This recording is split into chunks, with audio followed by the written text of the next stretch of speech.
Hi, welcome to the language lab YouTube channel. आप सभी का हमारे यूट्यूब चैनल पर स्वागत है। हम लोग अपने चैनल के माध्यम से एक बेसिक इंग्लिश सेंटेंस स्ट्रक्चर की श्रृंखला प्रस्तुत कर रहे हैं, जिसका उद्देश्य है ऐसे लोगों को अंग्रेजी बोलना सीखने का प्रशिक्षण प्रदान करना जो कि किसी कारणवश हमारे संस्थान में नहीं आ पा रहे हैं या वह किसी कारणवश अंग्रेजी बोलने में सक्षम नहीं है। तो ऐसे लोगों को ध्यान में रखते हुए हम लोग इस श्रृंखला को प्रस्तुत कर रहे हैं। तो इस श्रृंखला को जारी रखते हुए अब हम लोग के पास एक नई स्ट्रक्चर है, subject plus watch word plus noun और adjective. Subject plus watch word plus noun और एडजेक्टिव, इस स्ट्रक्चर का इस्तेमाल हम कहाँ करते हैं? तो जब पास्ट में बीते हुए समय में हम किसी के पद की चर्चा करते हैं या उसके बारे में सूचना देते हैं। जब पास्ट में बीते हुए समय में हम किसी के पद की चर्चा करते हैं या उसके बारे में सूचना देते हैं, तो उसे बताने के लिए हम लोग इस स्ट्रक्चर का इस्तेमाल करते हैं। यहाँ पर यह बता देना जरूरी है कि सब्जेक्ट क्या होता है, तो जिसके बारे में इंफॉर्मेशन देना हो या जो काम करे दैट इज कॉल्ड सब्जेक्ट। अपने बारे में आपको बताना है, सब्जेक्ट आई। राम के बारे में बोलना है, राम। इंडिया के बारे में बोलना है, इंडिया। तो जिसके बारे में आपको बताना है दैट इज सब्जेक्ट। सब्जेक्ट के अनुसार हम लोग वॉच वर्ड का प्रयोग करेंगे। नाउन मतलब noun is the name of person, place और थिंग। किसी व्यक्ति, वस्तु या स्थान के नाम को नाउन कहते हैं, जिसके द्वारा हम लोग किसी के पद की चर्चा कर सकते हैं। एडजेक्टिव जो कि उसकी विशेषता को बतलावे, जैसे वह स्मार्ट था, वह इंटेलिजेंट था, वह टॉल था, लंबा था। तो इस तरीके से हम लोग सेंटेंस बना सकते हैं। तो यहाँ हम लोग एग्जाम्पल के माध्यम से आपको बता रहे हैं इस स्ट्रक्चर का प्रयोग। जैसे यहाँ पर हम लोग चर्चा कर रहे हैं डॉक्टर राजेंद्र प्रसाद की, तो डॉक्टर राजेंद्र प्रसाद के साथ हम लोग वॉच का इस्तेमाल किए। वॉच, चूंकि doctor Rajendra Prasad third person singular number है, इसलिए हम लोग वॉच का इस्तेमाल किए। अब डॉक्टर राजेंद्र प्रसाद क्या थे, उनका क्या पद था? तो the first president of India. तो डॉक्टर राजेंद्र प्रसाद भारत के पहले राष्ट्रपति थे। तो ये डॉक्टर राजेंद्र प्रसाद के बारे में पास्ट में सूचना हो गई। सूचना पॉजिटिव भी हो सकती है, निगेटिव भी हो सकती है। तो जब आपको निगेटिव इंफॉर्मेशन देना हो तो आप कैसे बनाएंगे? डॉक्टर राजेंद्र प्रसाद वॉज के साथ नॉट का इस्तेमाल करेंगे, wasn't the president of India. मतलब डॉक्टर राजेंद्र प्रसाद भारत के राष्ट्रपति नहीं थे। उसके बाद हम लोग सूचना लेने के लिए कि जैसे क्या डॉक्टर राजेंद्र प्रसाद भारत के प्रधानमंत्री थे, तो वॉच को हम लोग पहले कर देंगे। मतलब फर्स्ट सेंटेंस में हम लोग सेकेंड वर्ड को सब्जेक्ट से पहले कर देंगे। तो यहाँ सेकेंड वर्ड है वॉच, तो watch doctor Rajendra Prasad the first president of India.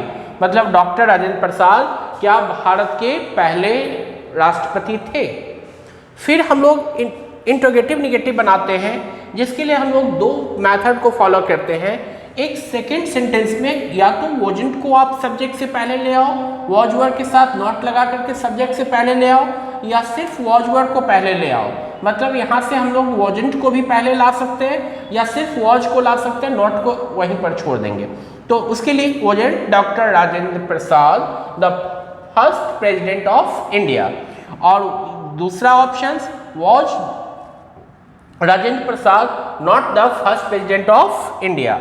तो इस तरीके से हम लोग 4 वे में सेंटेंस का फॉर्मेशन कर सकते हैं। तो जब पास्ट में मतलब बीते हुए समय में हम किसी की पद की चर्चा करते हैं, जैसे doctor Rajendra Prasad was the first president of India, doctor Rajendra Prasad was not the first president of India, was doctor Rajendra Prasad the first president of India, wasn't doctor Rajendra Prasad the first president of India. तो इस तरीके से 4 वे में हम लोग सेंटेंस का फॉर्मेशन कर सकते हैं। अब यहाँ बताना ये जरूरी है कि आप यदि गौर से देखे होंगे हमारे इस वीडियो को, तो आपको स्ट्रक्चर समझ में आ गई होगी। यदि नहीं समझ में आई, दोबारा आप देखो, आपको समझ में आ जाएगी।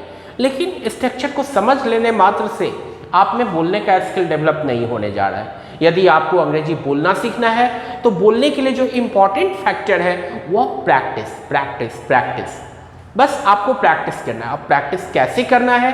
तो इस स्ट्रक्चर को इस्तेमाल करते हुए आप इनिशियली शुरुआती दौर में आप कुछ सेंटेंस का फॉर्मेशन करो कॉपी में। मतलब सब्जेक्ट डिसाइड करो, अपने इर्द गिर्द में जितने लोग हैं उनका पास्ट में क्या पद था, कुछ पॉलिटिशियंस के बारे में आप डिसाइड कर सकते हो, कुछ क्रिकेटर्स के बारे में डिसाइड कर सकते हो, कौन मिनिस्टर थे, कौन कैप्टन थे, कौन हाईएस्ट स्कोरर थे। इस तरीके से आप सब्जेक्ट डिसाइड करो, वॉज वर्ब का इस्तेमाल करो, नाउन या एडजेक्टिव का इस्तेमाल कर सकते हैं।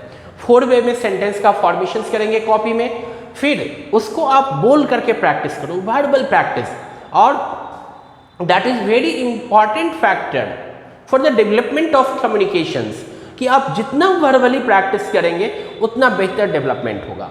नो डाउट, इसमें कोई संदेह नहीं है कि जब आप प्रैक्टिस शुरू करेंगे तो हो सकता है आप में लड़खड़ाहट आए, हो सकता है आप अटकने लगे। जैसे हो सकता है जैसे आप सेंटेंस बोलो, doctor Rajendra Prasad was the first president of India, तो इस तरीके से आपके द्वारा सेंटेंस निकल सकता है। तो घबराने की बिल्कुल ज़रूरत नहीं है, वहाँ पर आपको फ्रस्ट्रेट होने की जरूरत नहीं है, बस आपको रिपीट करना है। जब तक वो आपको कॉन्फिडेंटली आपके मुंह से सेंटेंस नहीं निकले, आपको बोल करके प्रैक्टिस करनी है।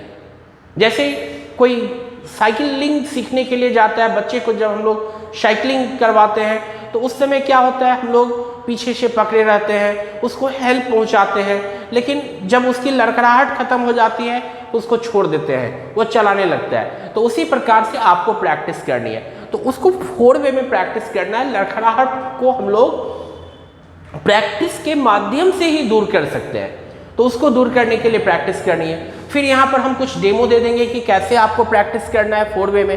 कम से कम 4 सेंटेंस आप एक सांस में बोलो, अधिक से अधिक आप जितना बोलो।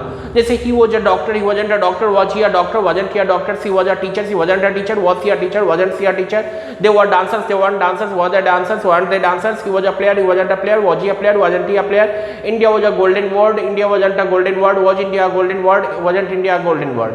तो इस तरीके से आप 4 वे में प्रैक्टिस करेंगे। आपको 20 से 25 वाक्य का आउटपुट जनरेट करना है, लेकिन 20 से 25 सेंटेंस के आउटपुट को जनरेट करने के लिए आपको 200-400-500 सेंटेंस की प्रैक्टिस करनी होगी। और इस तरीके से आप यदि प्रैक्टिस करेंगे, आप खुद में देखेंगे कि बहुत बदलाव आप फील करेंगे। और जब बदलाव फील होगा तो आपकी इच्छा होगी कि हम फिर दूसरी वीडियोज को भी देखें, तीसरी वीडियोज को भी देखें, जो कि आप हमारे चैनल पर देख सकते हैं। तो इसी तरीके से अब हम इस स्ट्रक्चर में विराम लेंगे और आगे के लिए आप इस चैनल को सब्सक्राइब कर लेंगे। यदि आपने लैंग्वेज लैब के यूट्यूब चैनल को अभी तक सब्सक्राइब नहीं किया है तो ये एक इम्पॉर्टेंट फैक्टर है कि आप सब्सक्राइब कर लेंगे। नोटिफिकेशन बेल आइकन को क्लिक कर देंगे ताकि जब भी हमारी नई वीडियोज अपलोड हो आपको नोटिफिकेशन मिल जाए और आप उससे भरपूर फ़ायदा उठा सके। इसी के साथ थैंक यू।